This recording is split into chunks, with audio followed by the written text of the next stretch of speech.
आज मेरा नया जन्म हुआ है, अगर मैं ऐसा कहूँ तो कुछ गलत नहीं होगा। मैं एक खुशमिजाज, जिंदा दिल लड़की कब इतनी निराशावादी और असुरक्षित हो गई पता ही नहीं चला। मैंने तो उसे हमेशा प्यार किया था और अपने रिश्ते को संभालने की पूरी कोशिश की, पर अब लगता है कि मैं रिश्ता संभाल नहीं रही थी बल्कि अपने आप को बेवकूफ़ बना रही थी। रिश्ता तो कभी था ही, प्यार तो कभी था ही नहीं। जो कुछ भी था बस स्वार्थ था, उसका स्वार्थ, जो मुझे ऐसा घाव दे गया जिसके निशान मेरे मन और शरीर पर दोनों पर रहेंगे, हमेशा हमेशा के लिए। अभी मैंने स्नातक किया ही था कि मेरी शादी की बात चलने लगी। रिश्ते की एक मौसी ने मेरे लिए इतना अच्छा रिश्ता भेजा कि माता पिता मना कर ही न सके। वो मुझे देखने आया तो मुझे दिल में डर के साथ साथ एक गुदगुदी भी हुई। हमें कुछ देर एक दूसरे के साथ बिताने के लिए छोड़ दिया गया। रवि, हाय कैसी हो? मैं जी अच्छी हूँ। आप कैसे हैं? रवि, कुछ देर पहले तक तो ठीक था पर लगता है अब दीवाना हो चुका हूँ। तुम्हारा उद्धरण चिन्ह। न चाहते हुए भी मुझे हंसी आ गई, मैं खुद को रोक न सकी। रवि, कितनी सुंदर हंसी है तुम्हारी। कॉलेज के लड़के तो इस हंसी पर जान दे देते होंगे। उद्धरण चिन्ह। मुझे क्या पता, मैंने कंधे उचका कर कहा। रवि, उफ ये सादगी, मैं तो फिद हो गया। उद्धरण चिन्ह। लड़के वाले शादी के लिए तैयार थे, हमारे परिवार को भी रिश्ता मंजूर था, सो आनन फानन 1 महीने के भीतर ही मैं ससुराल पहुंच गई। दिन भर की थकान से कब सो गई पता ही नहीं चला। रात में रवि ने झंकझोर कर उठाया। रवि, आज हमारी सुहागरात है और तुम सो रही हो। क्या अपने कॉलेज के बॉयफ्रेंड से बिछुड़ने का गम खाए जा रहा है? चिंता मत करो, मैं तुम्हें उससे भी ज्यादा प्यार करूंगा। उसने हंसकर कहा, पर यह मजाक मुझे भेद गया। मैंने कहा ना, मेरा कोई बॉयफ्रेंड नहीं। मैंने गुस्से से कहा। रवि, इम्पॉसिबल, आजकल तो बदसूरत से बदसूरत लड़की का चक्कर चल रहा है, फिर तुम कैसे बच गईं? तुम तो कोई एजुकेशनल कॉलेज में पई हो ही नहीं सकता कि तुम्हारी किसी लड़के से दोस्ती न रही हो। कोई बात नहीं, पति और पत्नी के बीच कोई भेद नहीं रहना चाहिए। मेरी भी कुछ गर्लफ्रेंड्स थीं। मैं तुम्हें उनके बारे में बताता हूँ और तुम मुझे अपने बॉयफ्रेंड के विषय में बताओ, ताकि कभी मेरी गर्लफ्रेंड मुझे या तुम्हारा बॉयफ्रेंड तुम्हें ब्लैकमेल न कर सके। आप बार बार वही बात दोहरा रहे हैं। मैंने कहा ना, मेरा कोई बॉयफ्रेंड नहीं। उद्धरण चिन्ह। रवि, अच्छा बाबा सॉरी, तुम सती सावित्री हो पर मैं तो सत्यवान नहीं। मेरी गर्लफ्रेंड्स थीं, पर अब मैं वादा करता हूँ कि मेरी जिंदगी में तुम्हारे बाद कोई नहीं आएगा। उसने मुझे गले लगा लिया और कुछ प्यार भरी बातें की जिससे मेरा गुस्सा जाता रहा। शादी के 1 महीने बाद मैं पति के साथ दिल्ली शिफ्ट हो गई। शुरू में इस तरह के ताने सुनकर लगता कि ये सामान्य बात है, शायद सभी पति अपने पत्नी के पुराने आशिकों को लेकर इनसिक्योर होते हैं, पर फिर धीरे धीरे। रवि, तुम उसी समय छत पर कपड़े सुखाने क्यों जाती हो जब सामने वाली बिल्डिंग में रहने वाला लड़का पढ़ाई करने छत पर जाता है? उद्धरण चिन्ह। रवि, वो सुबह से शाम तक छत पर ही टहल टहल कर पढ़ता है, उसके एग्जाम्स चल रहे हैं और वो मुझसे 5 साल छोटा है। उद्धरण चिन्ह। रवि, तो तुम्हें उसकी उम्र भी पता है, यानी कि तुम मोहल्ले वालों से बात करती हो मेरे मना करने के बावजूद, और तुम्हें तो छोटे लड़के ही पसंद हैं, है न? क्यों, तुम्हें ऐसा क्यों लगता है? रवि, जाने दो, मेरा मुंह मत खुलवाओ। उद्धरण चिन्ह। नहीं, प्लीज मुंह खोल दो अपना, मैं भी तो सुनूं, आखिर तुमने ऐसा क्या देख लिया कि जिससे तुम्हारे दिमाग में ये बात घर कर गई? रवि, तुम्हारे मायके में भी तो आता है एक संतोष, वो मेरे छोटे भाई की तरह है। मैं उसे ट्यूशन पढ़ाती थी। उद्धरण चिन्ह। रवि, जरूर, ऐसे मुंह बोले भाई बहन बहुत देखे हैं मैंने। उसने मुझे झिड़क कर कहा। बात आगे न बढ़ाने के उद्देश्य से मैं हमेशा चुप हो जाती, और शायद मेरी चुप्पी ही उसे मेरी स्वीकृति लगती थी। मुझे समझ में नहीं आता था कि मैं उसे यकीन दिलाने के लिए क्या करूं। मैं अपने घर जाती तो वो वहां से भी मुझे कठपुतली की तरह नचाता। रवि, कहाँ हो? घर पर। रवि, आवाज तो गाड़ियों की आ रही है। क्या तुम कहीं घूमने निकली हो? अपने आशिकों से मिलने गई होगी। मेरा घर सड़क के किनारे है, यहाँ गाड़ियों की आवाज नहीं तो क्या सुनाई देगा। रवि, यार तुम तो बुरा मान जाती हो, मैं बस मजाक करता हूँ। अच्छा, घर पर हो तो सासू माँ से बात करा दो। मैं जानती थी वो सिर्फ कंफर्म करने के लिए माँ से बात करना चाहता है कि मैं दिन भर कहीं गई तो नहीं।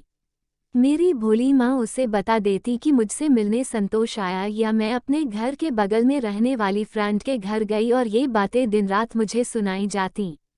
मैं मायके जाने से डरने लगी। मेरे फ़ोन रिकॉर्ड्स चेक किए जाते और रिकॉर्ड किए जाते थे। अड़ोस पड़ोस की औरतों से भी बात करने की मनाही थी। अव्वल तो मायके जाने नहीं मिलता, या जाती भी तो पति के साथ जाओ और उसी के साथ वापस आओ। मैंने जब रवि से कहा कि मैं अभी बच्चा संभालने के लिए तैयार नहीं, इसलिए माँ नहीं बनना चाहती, इस बात के लिए उसने मेरी माँ, मेरी चाची और मेरी मामी सबको फ़ोन मिला डाला। रवि, मांझी आप ही बताइए, क्या मैं आपको इतना निकम्मा लगता हूँ कि अपने बच्चे की परवरिश नहीं कर सकता? मल्टीनेशनल कंपनी में सॉफ्टवेयर इंजीनियर हूँ। मेरे परिवार वाले भी बच्चे का मुंह देखने को तरस रहे हैं, आखिर घर का सबसे बड़ा बेटा हूँ। और ये कहती है मैं माँ नहीं बनना चाहती। कहीं मैं अपने घर वालों को ये बता दूँ तो हड़कंप मच जाए। पर मैं नहीं चाहता कि मेरी पत्नी के विषय में कोई भी गलत धारणा बनाए, इसलिए मैंने सारा इल्जाम अपने ऊपर ले लिया। वो हमेशा मुझे दोषी ठहराकर खुद मासूम बन जाता। मेरी माँ, मौसी और चाची सबने मिलकर मुझे यही सलाह दी कि पहले बच्चे को लेकर तो ससुराल में सभी को बहुत आशाएं होंगी, उन्हें मत तोड़ो, और आखिर मैं गर्भवती भी हो गई। यूं तो मेरी सास कभी मुझे फ़ोन नहीं करती थी, पर जब भी करती तो बस यही ताना मारती कि मैंने उनका बेटा उनसे छीन लिया। मैं खुद नहीं जानती कि मैंने ऐसा कैसे और कब किया। उस दिन पड़ोस की एक भली औरत जो कभी कभी मुझसे हाल चाल ले लिया करती थी, वह मेरे घर आ गई। सीमा भाभी, अरे सुनीता, तेरा कौन सा महीना चल रहा है? मैं, छठा। भाभी, अच्छा, अगर कोई प्रॉब्लम हो तो बताना, मैं तुम्हें डॉक्टर के पास ले चलूंगी। रवि तो अक्सर घर पर रहता नहीं, ऐसे में कभी भी कुछ भी जरूरत पड़ सकती है। अपने आप को कभी अकेला मत समझना। रवि का नेचर तो बहुत ही अच्छा है। वह तो मुझे भाभी बोलता है और बड़े प्रेम से पेश आता है, वरना यहाँ दिल्ली में किसके पास किसी से हंसकर बात करने की फुर्सत है। भगवान तुम दोनों को सदा खुश रखें। उद्धरण चिन्ह। रवि, सुनीता, आज कोई आया था क्या? सिंक में पड़े चाय नाश्ते के कप प्लेटों को देखते हुए रवि ने पूछा।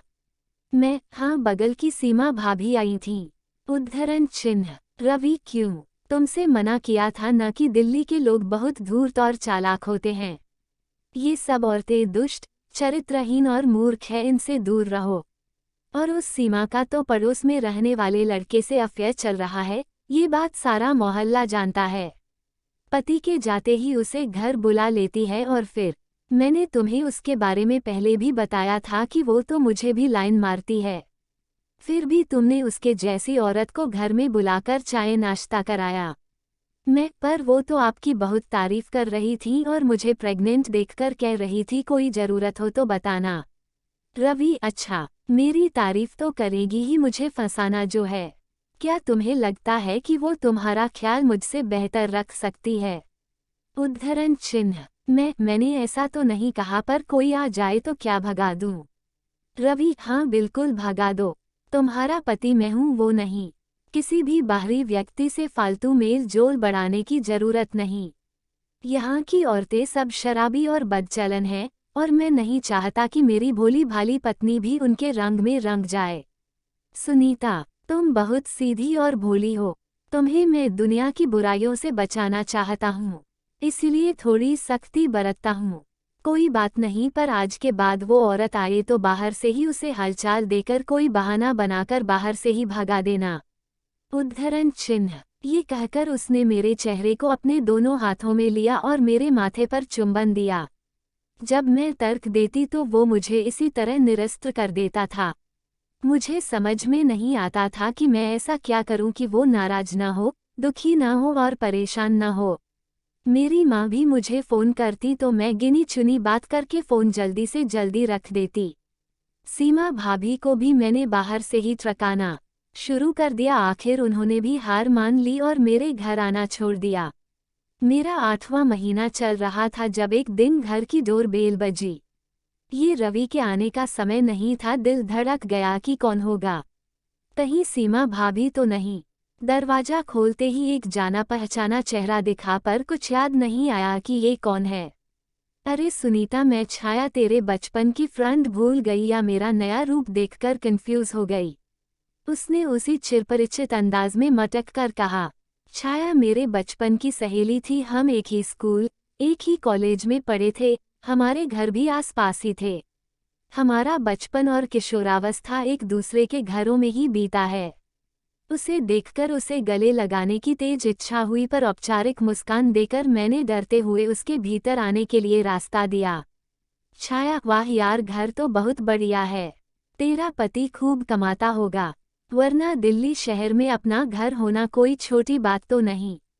उद्धरण चिन्ह। मैं, और कैसी है? तू बैठ, मैं चाय लेकर आती हूँ। मैं जल्दी से जल्दी उसे ट्रकाना चाहती थी। छाया, क्या यार, क्या अब हम इतने दूर हो गए हैं कि तू मुझे मेहमानों की तरह चाय नाश्ता कराएगी? मैं खुद बना लूंगी, तू तो यहाँ बैठ मेरे पास। उद्धरण चिन्ह। छाया ने मुझे खींचा और सोफे पर पसर गई।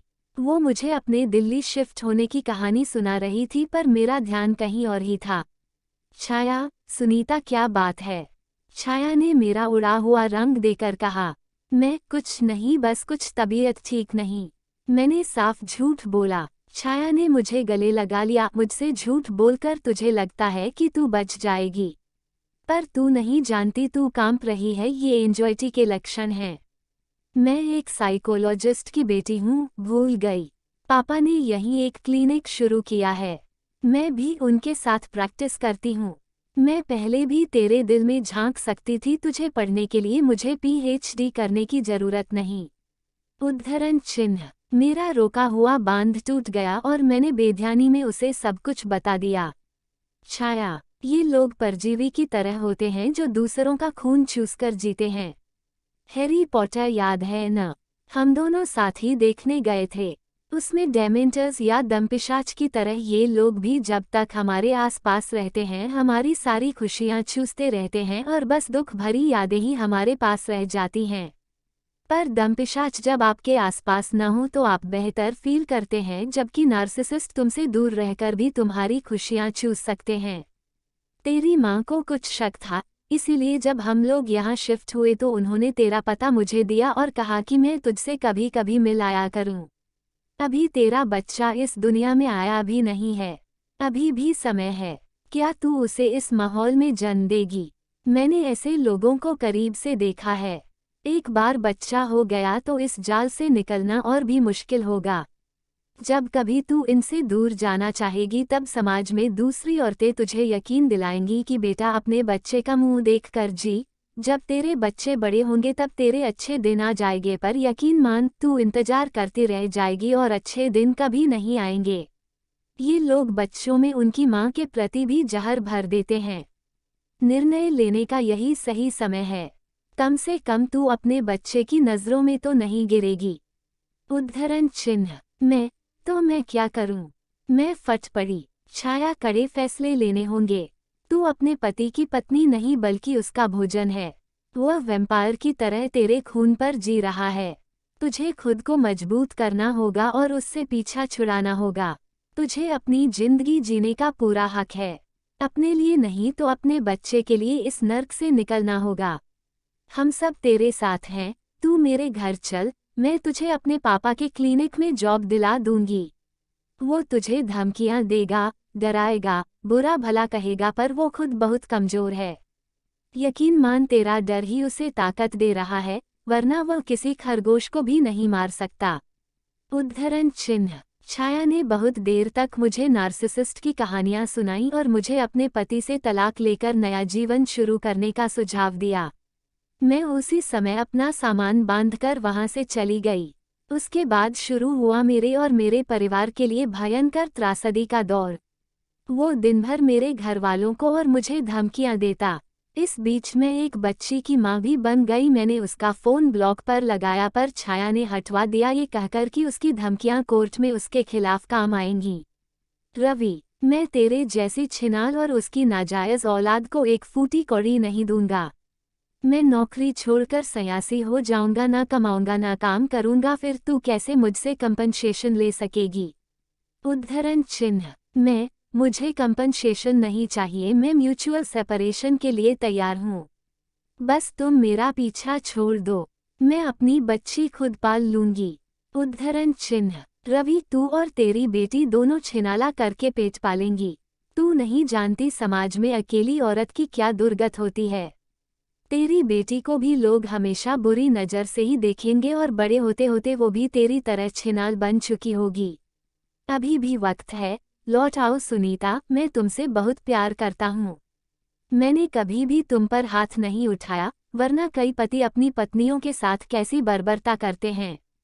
हो सकता है मैंने कभी कभी तुमसे सख्ती बरती हो, पर मैं माफ़ी मांगता हूँ और तुम्हारे साथ नई शुरुआत करना चाहता हूँ। वो मेरी भी बच्ची है, उसे अपने पिता का प्यार मिलना ही चाहिए। मैं उसे राजकुमारी की तरह रखूंगा। वो अचानक गर्म और अचानक नर्म हो जाता, ऐसे रोने लगता कि पत्थर भी पिघल जाए, पर मैं नहीं पिघली। अभी कुछ देर पहले ही तुमने उसे नाजायज़ पुकारा था।